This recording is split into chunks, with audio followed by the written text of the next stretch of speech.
Hi viewers, welcome to Evers media. నేను మీ మహేష్. ఈ వీడియోలో మనం 30 mistakes to avoid in EAMCET 2025 preparation. చాలా అంటే చాలా ఇంపార్టెంట్ వీడియో. ప్రతి ఒక్కరూ తప్పకుండా వీడియో ఎండ్ వరకు చూడండి. లేటెస్ట్ అప్డేట్స్ కొరకు మన ఎవర్స్ మీడియా యూట్యూబ్ ఛానల్ని సబ్స్క్రైబ్ చేసుకోండి. అండ్ అదేవిధంగా ఈ వీడియో మీకు నచ్చినట్లయితే లైక్ చేసి షేర్ చేయండి. ఇక వివరాల్లోకి వెళ్దాం. ఫస్ట్ మిస్టేక్, ఎగ్జామ్ ప్యాటర్న్ని క్లియర్గా తెలుసుకోకపోవటం. ఈ మిస్టేక్ని ఓవర్కమ్ చేయడానికి టిప్ ఏంటంటే, ఎంసెట్ ఎగ్జామ్ ప్యాటర్న్ గురించి క్లియర్గా ఐడియా తెచ్చుకోండి. క్వశ్చన్ ఎలా డిస్ట్రిబ్యూట్ అవుతున్నాయి, అండ్ ఎన్ని మార్క్స్కి ఎగ్జామ్ ఉంటుంది, అండ్ ఎన్ని అవర్స్లో ఈ ఎగ్జామ్ని కంప్లీట్ చేయాలి, ఏ సబ్జెక్ట్కి ఎన్ని మార్క్స్ వస్తాయి, మరియు ఏ చాప్టర్కి ఎన్ని క్వశ్చన్స్ రావచ్చు అనేది కూడా మీరు ఖచ్చితంగా అనలైజ్ చేసుకోవాలి. Second point, ignoring the official syllabus. So tip ఏంటంటే, అఫీషియల్ సిలబస్ని ఫాలో అవ్వండి.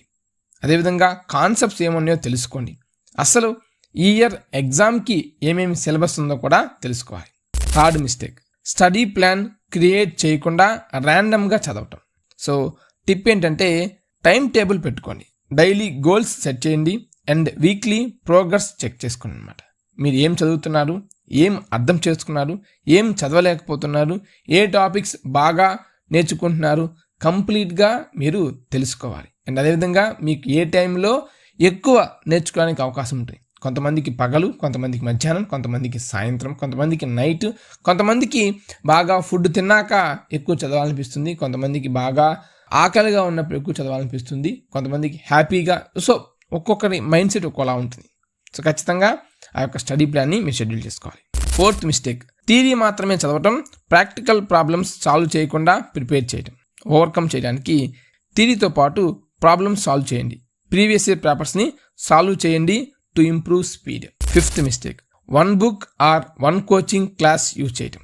ఖచ్చితంగా మీరు మల్టిపుల్ సోర్సెస్ ఉన్న బుక్స్ని, ఆన్లైన్ రిసోర్స్ని, మాక్ టెస్ట్ని ఖచ్చితంగా ట్రై చేయండి. అసలు ఖచ్చితంగా మాక్ టెస్ట్ రాయాలి. మాక్ టెస్ట్ రాయకుండా కూడా నేను ఎంసెట్ రాశాను, మంచి ర్యాంక్ వచ్చిందంటే నువ్వు దేవుడు బిడ్డవి, నీకు వస్తాయ్యా, అందరికి రావు కదా, అవునా కదా? ఒక్కరిని యూజ్ చేసుకొని రిమైనింగ్ వాళ్ళు ఫాలో అవ్వకూడదు. ఎవరి మైండ్ సెట్ వాడిది, ఎవరి స్ట్రాటజీస్ వాడి. ఏమో తను రాశాడని నీకు ఎలా తెలుసు? మాక్ టెస్ట్ అంటే ఆన్లైన్లో కనిపించే మాక్ టెస్టే కాదు, వాళ్ళ కాలేజెస్లో పెట్టే మాక్ టెస్ట్ కూడా టెస్టే. సో మీ ఫ్రెండ్స్ని ఈ విషయంలో నమ్మొద్దు. వాళ్ళు ఎలా స్ట్రాటజీస్ యూజ్ చేస్తారనేది కూడా మీకు అనవసరం. మీ స్ట్రాటజీస్ మీకు ఇంపార్టెంట్.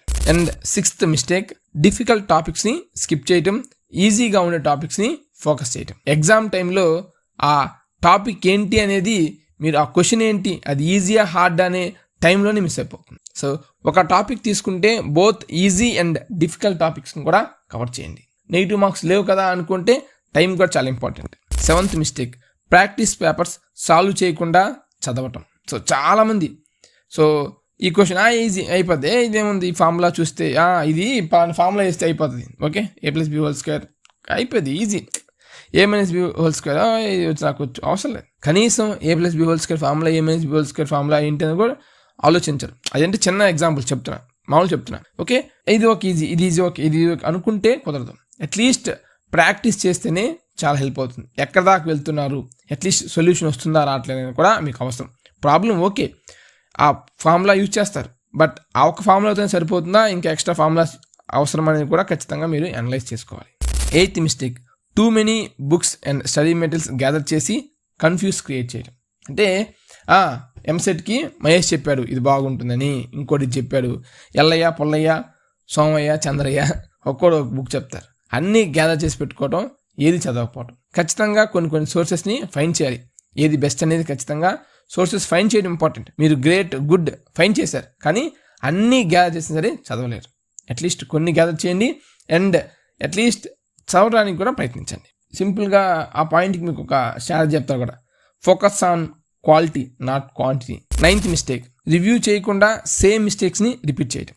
సపోజ్ మీరు ఒక ప్రాబ్లం చేస్తే ఆ ప్రాబ్లం ఎందుకు తప్పు వచ్చింది ఏంటి అనేది మీరు మీ యొక్క మిస్టేక్స్ని అనలైజ్ చేసుకోకుండా అది ఓకేలే వేరే దానికి వెళ్ళిపోతూ ఉంటారు. సో అలా కాకుండా ఒకసారి ఆ మిస్టేక్ మీరు అవాయిడ్ చేసుకుంటే ఖచ్చితంగా నెక్స్ట్ టైం అది చేయకుండా ఉంటారు. మీరు ఎగ్జామ్ టైంలో మీకు వస్తుందన్నమాట, అదే ఈ క్వశ్చన్ ఆ క్వశ్చన్ రా అప్పుడు నేర్చుకుని ఉంటే భలే ఉండేదిరా అనిపించిందిరా ఇది వచ్చిద్దని, కానీ రాలేదు అనిపించింది. నాకేది అనిపించిందమ్మా, మీకే అనిపించింది తెలియదు, నాకే ఛాన్సాలు ఇది ఇంజనీరింగ్ అని కాదు, ఎంసెట్ ఎగ్జామ్ అనే కాదు, చిన్నప్పుడు నుంచి చాలాసార్లు అనిపించింది, అరే ఇది చూసారా, ఈ బొమ్మ గుర్తురా, నాకు బాగా మిస్ అయిపోయిందిరా, ఈ ఫామ్లో నేర్చుకుందాం అనుకున్నాను, నేర్చుకోలేదురా అనిపించింది. 10th మిస్టేక్, రివిజన్ని ఇగ్నోర్ చేయటం. సో ఖచ్చితంగా రివిజన్ ఇంపార్టెంట్ అనమాట. సో మీకు ఒక ఎగ్జాంపుల్ చెప్తాను సింపుల్గా. నేను ఒక ఎగ్జామ్ ఉంది, సెమిస్టర్ ఎగ్జామ్ అనుకో. సో మీకు సెమిస్టర్స్ అని తెలియదు కాబట్టి, ఇంజనీరింగ్ ఇంకా ఇప్పుడు వెళ్తున్నాను కాబట్టి వేరే ఎగ్జాంపుల్ చెప్తాను. సపోజ్ ఇప్పుడు నాకు వీక్లీ టెస్ట్ ఉంది. సో ఒక యూనిట్లో 10 క్వశ్చన్స్ నేను బాగా నేర్చుకున్నాను. సో ఎప్పుడు నేర్చుకున్నాను, 1 వీక్ బ్యాక్ నేర్చుకున్నాను. నాకు అవ్వచ్చు, అది ఈజీ అని ఉంటాను. అట్లీస్ట్ ఒకసారి రివైజ్ చేసుకుంటే నేను ఈజీగా రాయగలను. అక్కడికి వెళ్ళిన తర్వాత ఫస్ట్ క్వశ్చన్ స్టార్ట్ అవ్వగానే ఈ క్వశ్చన్కి ఆన్సర్ ఇదని రాస్తాను. మిడిల్ ఆఫ్ ది మర్చిపోతాను. డయాగ్రామ్ గుర్తుంది కానీ పార్ట్స్ గుర్తులేవు, పార్ట్స్ గుర్తున్నాయి, డయాగ్రామ్ గుర్తులేదు. లెఫ్ట్ పార్ట్ డయాగ్రామ్ గుర్తుంది కానీ రైట్ పార్ట్ డయాగ్రామ్ గుర్తులేదు. ఎందుకు గుర్తులేదు? అట్లీస్ట్ బిఫోర్ ఎగ్జామ్ కొంచెం రివైజ్ చేస్తే చాలా హెల్ప్ అవుతుంది. ఈ టిప్ నేను చాలా పాటించానండి నా బీటెక్ కెరియర్లో. మీకు కావాలన్నా సరే ఒకసారి నేను మీకు అవి ఫొటోస్ సెండ్ చేస్తాను. మా ఫ్రెండ్స్ కూడా చాలామంది కామెంట్ చేస్తారు. నేను రేపు ఎగ్జామ్ అనుకుంటే ఈరోజు లేదంటే గత కొన్ని రోజులుగా చదువుంటాను, అవంతా ఒక పేపర్స్ రెడీ చేస్తాను, A4 షీట్స్. ఆ A4 ప్రిపేర్ అవుతాను. అస్సలు నేను ఇంకా కొత్త ప్రిపేర్ అవ్వను, అయ్యే రివైజ్ చేస్తా. ఈవెన్ ఎగ్జామ్ 1 hour ముందు వెళ్ళేటప్పుడు కూడా అందరూ బుక్ ప్రిపేర్ అయితే నేను బుక్ ప్రిపేర్ అవ్వను. ఓన్లీ 2-3 A4 షీట్లు ఉంటాయి నా దగ్గర. ఆ 2-3 A4 షీట్లు మాత్రమే ప్రిపేర్ అవుతా. అయ్యే రివైజ్ చేసుకుంటా, పాస్ అవని ఫెయిల్ అవని, అంతే. ఎక్కువ స్ట్రెస్ తీసుకోండి. 11th మిస్టేక్, కోచింగ్ క్లాసెస్ మీదే 100% డిపెండెన్స్ అవటం వల్ల. ఖచ్చితంగా మీరు కోచింగ్ తీసుకోవాలి, కానీ ఆ కోచింగ్ పరంగా మీకంటూ మీరు ఓన్గా నేర్చుకోలేకపోవడం చాలా మిస్టేక్ అనమాట. సో అతను ఈ పాయింట్ చదువు, ఇది చెయ్యి, ఇది చూడు అంటే అది చూస్తారు. అండ్ సార్ నాకు ఈ టాపిక్ చెప్పలేదు, ఇది ఇంపార్టెంట్ కాదేమో. ఓకే, ఏమో అతను ఏమనుకుంటాడు, నీకు A+B² ఫార్ములా వచ్చి అనుకుంటాడు, అందుకే తను డీటెయిల్గా డిస్కస్ చేయరు. సో కోచింగ్స్ మీదే డిపెండ్ అవ్వద్దండి. సో మీ ఓన్ స్ట్రాటజీ మీకు ఉండాలి, నేను స్టార్టింగ్ చెప్తున్నాను. And 12th mistake, study delay చేయటం, టుమారో అని పెట్టుకోవడం. ఖచ్చితంగా ఇది ప్రతి స్టూడెంట్కి ఉండేది అనమాట. ఈరోజు కాలే రేపు చేద్దామని అనుకుంటాం. ఈవెన్ మేమైనా సరే ఒక వీడియో రిలీజ్ చేద్దాం అనుకున్నాం అనుకో, ఈరోజు కాలే రేపు రిలీజ్ చేద్దాంలే, ఈరోజు ఏం చేస్తాంలే వీడియో ఎడిటింగ్ రేపు చేద్దాంలే, ఈ కంటెంట్ ఏముందిలే సండే చేసుకుందాం, ఇలా మేము డిలే చేస్తాం. అది ప్రతి కామన్ మ్యాన్కి ఉన్న మిస్టేక్ అనమాట. ఈరోజు కాదు రేపు. సో అది కొంచెం అవాయిడ్ చేస్తే మీకు కొంచెం హెల్ప్ అవుతుంది. 13th మిస్టేక్, గోల్స్ని క్లియర్గా సెట్ చేయకుండా చదవటం. అంటే గోల్స్ అంటే సింపుల్గా డైలీ గోల్స్ అని, వీక్లీ గోల్స్ అని, మంత్లీ గోల్స్ అని ఉంటాయన్నమాట. సో ఈ వీక్కి ఇంత కంప్లీట్ చేయాలి, ఈ మంత్కి ఇంత కంప్లీట్ చేయాలి అనేది ఖచ్చితంగా మీకు ఒక గోల్ అనేది పెట్టుకోండి. 14th mistake, long study hours without breaks. So ఇది ఖచ్చితంగా డిసడ్వాంటేజ్ అనమాట. ఎందుకంటే స్టార్టింగ్ 1 month బాగుంటుంది, రాను మీరు ఒక బోర్గా ఫీల్ అవుతారు అనమాట. సో ఖచ్చితంగా every 1 hourకి 10 minutes to 15 minutes break తీసుకోవాలి. 15 minutes, హాఫ్ అన్ అవర్ వదిలే అట్లీస్ట్ 10 minutes అయినా సరే మీరు బ్రేక్ తీసుకోవాలి. కొంచెం రిలాక్స్ అవ్వండి, కొంచెం మీకు ఎక్కువ నేర్చుకోవడానికి, ఎక్కువ గుర్తుపెట్టుకోవడానికి అవకాశం ఉంటుంది అనమాట. 15th mistake, physical activity ignore చేసి చదవటం. సో ఖచ్చితంగా మీరు ప్రిపరేషన్ టైంలో పడిపోయి ఆ 2 months 3 months ఇంకేమొద్దు ఇదే చదువు అనుకుంటారు, కానీ అట్లీస్ట్ డైలీ ఒక half an hour or 1 hour physical activities మీద కూడా ఫోకస్ చేయండి. కొంచెం మీరు స్ట్రెస్ అనేది రిలీఫ్ అవుతారు. 16th mistake, lack of sleep, thinking study more at night. 7 to 8 hours sleep per night ఖచ్చితంగా ఉండాలి. Sleep is essential for better focus and mental health. 17th mistake, time management practice చేయకుండా exam solve చేయటం. ఇది అధిగమించాలి అంటే mock test solve చేయండి. Time bound practice to manage time effectively during exams. 18th mistake, assuming some topics are not important and skipping them. So ఖచ్చితంగా చాలామంది అనుకుంటారు ఇది అవసరం లేదు, ఈ క్వశ్చన్ రాదు అనుకుంటారు. పొరపాటున అలాంటి క్వశ్చన్స్ కూడా వచ్చే అవకాశం ఉంటుంది. సో ఖచ్చితంగా review all topics, especially important chapters. Don't skip anything. ఒక చాప్టర్ పాయింట్ పరంగా ఈ చాప్టర్కి 4 marks వస్తాయి, 4 questions వస్తాయి అనుకున్నప్పుడు ఆ చాప్టర్ ఖచ్చితంగా చదవాలి. ఆ చాప్టర్ సగం చదివి ఆ సగంలో ఏమి రాకుండా మిగతా సగంలో 4 questions వచ్చి ఇంకొక చాప్టర్ సగం చదివి ఆ చాప్టర్లో మీరు చదివింది కాకుండా వేరే దానికి క్వశ్చన్స్ వస్తే 2 chapters చదివి కూడా వేస్ట్. నా సజెషన్ 2 chapters చదవడం కన్నా ఒక చాప్టర్ కంప్లీట్ చదవడం best. 20th mistake, short cuts use చేయటం వితౌట్ అండర్స్టాండింగ్ ద కాన్సెప్ట్. నిజం, ఇది కూడా మంచి పాయింట్ అనమాట. సో ఖచ్చితంగా కాన్సెప్ట్ నేర్చుకోండి షార్ట్ కట్స్ కన్నా. కాన్సెప్ట్ మిమ్మల్ని మంచి మార్క్స్ రావడానికి అవకాశం ఉంటుంది. Even previous year papers solve చేసేటప్పుడు కూడా కాన్సెప్ట్సే మెయిన్ అనమాట. సో ఖచ్చితంగా ఒక క్వశ్చన్ ఉంటుంది, ఆ క్వశ్చన్ అలానే ఇస్తే నేను రాస్తాను అనుకుని ప్రీవియస్ పేపర్స్ ప్రిపేర్ అవుతారు. ఆ కాన్సెప్ట్ ఏంటి, ఆ కాన్సెప్ట్గా మీరు నేర్చుకుంటే ఖచ్చితంగా ఆ కాన్సెప్ట్ ఎలాంటి క్వశ్చన్ ఇచ్చినా సరే మీరు అటెంప్ట్ చేయడానికి అవకాశం ఉంటుంది. 21th point or 21th mistake, doubts ignore చేయడం ఆర్ లేట్గా క్లారిటీ చేసుకోవడం. సో మీరు ఏం చేయాలంటే డౌట్స్ని ఇమీడియట్లీ క్లారిఫై చేసుకోండి. Don't wait for exams to clear them. Mental calculations ignore చేయండి. మెంటల్ మ్యాథ్స్ ప్రాక్టీస్ చేయండి. It will help you to solve your problems faster in the exam. Anxiety or stress face చేయడం. Stay positive, stay focus and don't give up. Trust your hard work.